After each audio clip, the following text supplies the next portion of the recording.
Morning, नमस्ते, सत श्री अकाल। आशा करते हैं आप सभी अच्छे होंगे, स्वस्थ होंगे, मस्त होंगे, चंगे होंगे। तो आज हम पढ़ेंगे मैनेजमेंट का एक शानदार फीचर जो है कॉन्टिन्यूअस प्रोसेस। जो क्या है? Continuous process.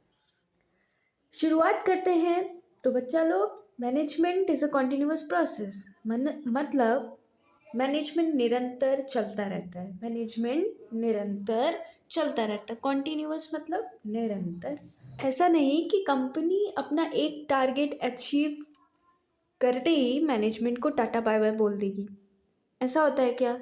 नहीं ना। तो जैसे ही कंपनी का टारगेट कंप्लीट होता है तो वो कॉन्टिन्यूअसली चलता रहता है। वो कॉन्टिन्यूअसली चलता रहता है तब तक ये चलता रहता है मैनेजमेंट, जब तक हमारी लाइफ है या जब तक हम जिंदा रहते हैं। मान लो, अच्छा उसके पहले हम कुछ देख लेते हैं इसमें लिखा क्या हुआ है कि it involves ongoing planning, organising, leading and controlling. ये क्या कह रही है? प्लानिंग, ऑर्गेनाइजिंग, लीडिंग, कंट्रोलिंग, ये सब क्या होता है वो सब हम लोग पढ़ेंगे, पर थोड़ा हैव पेशेंस। तो controlling activities to achieve organisation goals effectively and efficiently.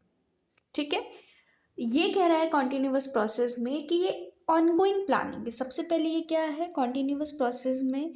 ये मैनेजमेंट जो है वो क्या है? ऑनगोइंग प्लानिंग है। मतलब हम प्लान करते हैं ना, कोई भी काम करेंगे सबसे पहले प्लानिंग ही करेंगे। ऐसा तो नहीं बस काम करना शुरू कर देंगे। जो काम करना शुरू कर देते हैं, मतलब जो प्लान नहीं करते, वो अनसक्सेसफुल होते ही होते हैं। इतना दिमाग में नोट करके रख लो कि विदाउट प्लानिंग हम कोई भी काम स्टार्ट नहीं कर सकते। चलो आओ इसको एक एग्जांपल से समझते हैं। मान लो एक कंपनी, मान लो बाटा कंपनी है, ठीक है। उन्होंने सोचा कि हमें 1 वीक में हम क्या करेंगे? हम एटलीस्ट 50,000 सेल्स करेंगे। क्या करेंगे? 50,000 का सेल करेंगे अपने प्रोडक्ट्स में। और हुआ भी ऐसा कि 1 वीक में उन्होंने अपना टारगेट कंप्लीट कर लिया। उन्होंने अपना टारगेट कंप्लीट कर लिया था। अब क्या हुआ? जो कंपनी थी वो मैनेजर को बोलती, बस हमने अपने 1 वीक का टारगेट कंप्लीट कर लिया, 50,000 हमें सेल्स करना था और हमारा सेल भी हो गया और अच्छा खासा प्रॉफिट भी हुआ। अब बस करते हैं, बंद कर देते हैं। तो एक बात बताओ, कंपनी रहेगी या डिसॉल्व हो जाएगी? It is very obvious that company dissolve हो ही जाएगी। ठीक है, कोई भी कंपनी अगर अपने मैनेजर को बोल देगी प्लानिंग नहीं करो, अब बंद कर दो सब, प्लानिंग अब होगा ही नहीं, प्लानिंग नहीं होगा, कोई ऑर्गेनाइजिंग नहीं होगा, कोई लीडर नहीं होगा, फिर उसका कोई कंट्रोलिंग नहीं होगा एक्टिविटी के लिए। ठीक है, तो क्या बाटा मार्केट में स्टैंड कर पाएगी? भाई वो डिसॉल्व हो जाएगी, बिल्कुल हो जाएगी। ठीक है, तो ऐसा नहीं होता है कि एक बार हमने अपना टारगेट कंप्लीट किया तो ख़त्म। सपोज मान लो किसी को SBI PO बनना है, प्रोबेशनरी ऑफिसर, बैंक में बनना है। ठीक है, वो अच्छे से पढ़ा, बहुत मन लगा के पढ़ा, उसने फर्स्ट अटैम्प्ट में ही अपना SBI PO क्लियर भी कर लिया, ट्रेनिंग के लिए भी चला गया। ठीक है, तो वो बोला बस अब तो हम बन गए, अब जो होगा देखा जाएगा, अब छोड़ते हैं। उसने कोई प्लानिंग नहीं की। नहीं, वो SBI PO बन गया तो इसका मतलब ये नहीं कि सब कुछ बंद कर देगा। वो क्या करेगा? अब आगे की सोचेगा कि अब हमें टाइम कैसे मैनेज करना है, किस तरह से हमें ऑफिशियल वर्क को हैंडल आउट करना है, किस तरह से हमें कस्टमर को सेटिस्फाई करना है, किस तरह से हमें उनके सारे बातों को समझना है, सुनना है। तो वो मैनेजमेंट करेगा, ऐसा नहीं कि वो बंद कर देगा। सो that is why it is on going planning. ये एक ऑन गोइंग प्रोसेस है। ठीक है, हम प्लानिंग करते हैं, प्लानिंग करने के बाद चीज़ों को फिर ऑर्गेनाइज तरीके से रखते हैं। फिर ठीक है, जब चीज़ें ऑर्गेनाइज्ड हो जाती हैं तो उसके लिए कोई लीड भी तो करना चाहिए ना, उसकी देख रेख भी तो कोई करनी चाहिए। फिर सारे एक्टिविटीज़ को हम क्या करते हैं? कंट्रोल करते हैं। क्या करते हैं? कंट्रोल करते हैं एक गोल को इफ़ेक्टिवली और एफिशिएंटली अचीव करने के लिए। अब समझते हैं ये वर्ड इफ़ेक्टिवली क्या है और ये एफिशिएंटली क्या होता है।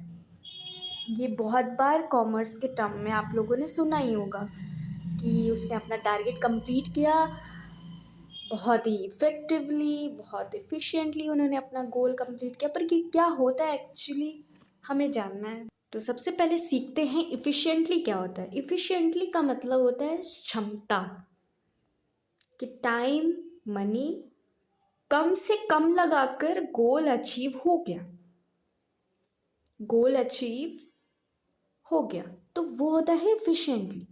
ये आपकी एबिलिटी को दिखाता है कि आप कितने एबल हो इस काम को करने के लिए। इफ़ेक्टिवली का मतलब होता है गोल अचीव होना।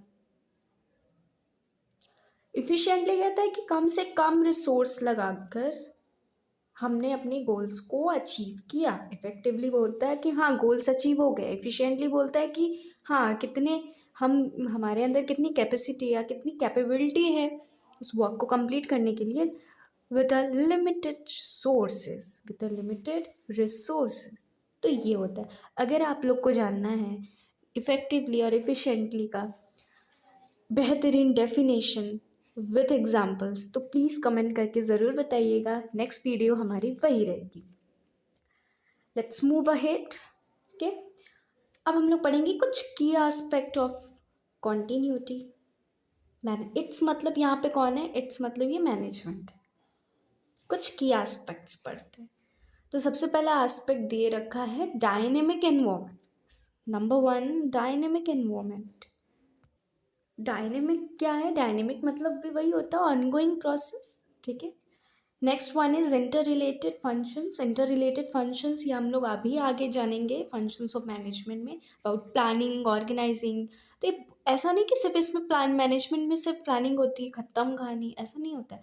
प्लानिंग होता है, फिर जो भी चीज़ें हमने प्लान की है उसको ऑर्गेनाइज करना, देन उसके बाद उसको लीड करना, how to control the activities. ये सारे के सारे फंक्शंस जो होते हैं वो एक दूसरे से इंटर रिलेटेड होते हैं। नेक्स्ट वन है हमारा गोल ओरिएंटेड। ऑब्वियसली मैनेजमेंट क्यों होता है, जस्ट बिकॉज गोल को अचीव करने के लिए मैनेजमेंट किया जाता है।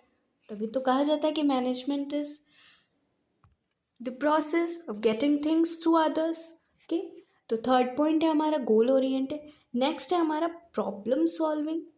नेक्स्ट क्या है हमारा प्रॉब्लम सॉल्विंग। ये देख रहे हो ना, जिस तरीके से मैंने हाईलाइट किया है, जिस तरीके से लिखा हुआ आपको दिख रहा है, आप एग्ज़ाम में अगर ऐसे करोगे तो सीरियसली बता रहे हैं एग्जामिनर खुश होके आपको एक्स्ट्रा नंबर दे सकता है। तो ये प्रेजेंटेशन अच्छा होना चाहिए। कैसे भी लिख रहे हो, आपको नहीं भी समझ में आ रहा है ना, फिर भी आप इस तरीके से अगर प्रेजेंटेशन करोगे ना तो बहुत खूबसूरत दिखेगा, ठीक है। तो ऐसे ही करना बिल्कुल।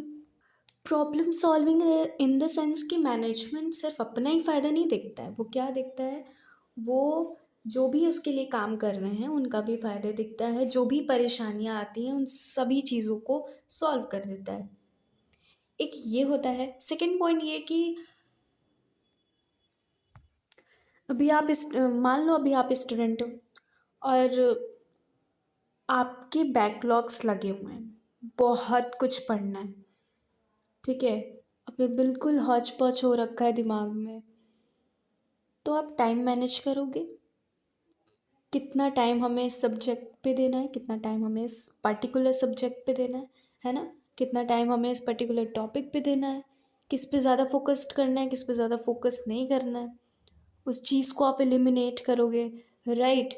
तो ये कैसे पॉसिबल है, ऐसे थोड़ी ना पॉसिबल है, मैनेजमेंट की वजह से पॉसिबल है। So that is why it is also very important key object, one of the very important key aspect is problem solving. And the last one is feedback mechanism. Okay, आप अब जैसे मैं ही हूँ, अगर मैं पढ़ा रही हूँ आप लोगों को, कुछ समझा रही हूँ, तो मुझे बदले में क्या चाहिए होंगे, फीडबैक चाहिए होंगे कि आपको समझ में आया या नहीं। या टीचर्स भी क्लास में क्या करते हैं, पूछते हैं ना अपने स्टूडेंट से, समझ में आया नहीं, तो इन रिटर्न उन्हें स्टूडेंट्स क्या बोलते हैं, येस और नो में जवाब देते हैं उनका। वो नहीं बोलेंगे, वो शांति से बैठे रहेंगे, तो इट डजेंट मैटर, यहाँ पे मैनेजमेंट वर्क नहीं करेगा। फिर फीडबैक मिल ही नहीं रहा है तो फिर वर्क नहीं करेगा कहीं भी। So that is why feedback is very important, is also the very important key aspect of its continuity. Okay, so that's all about today's session. Next video में हम बात करेंगे अपने फोर्थ फीचर ऑफ मैनेजमेंट की, जो है management is group activity. तब तक के लिए tata bye bye, take care, stay tune.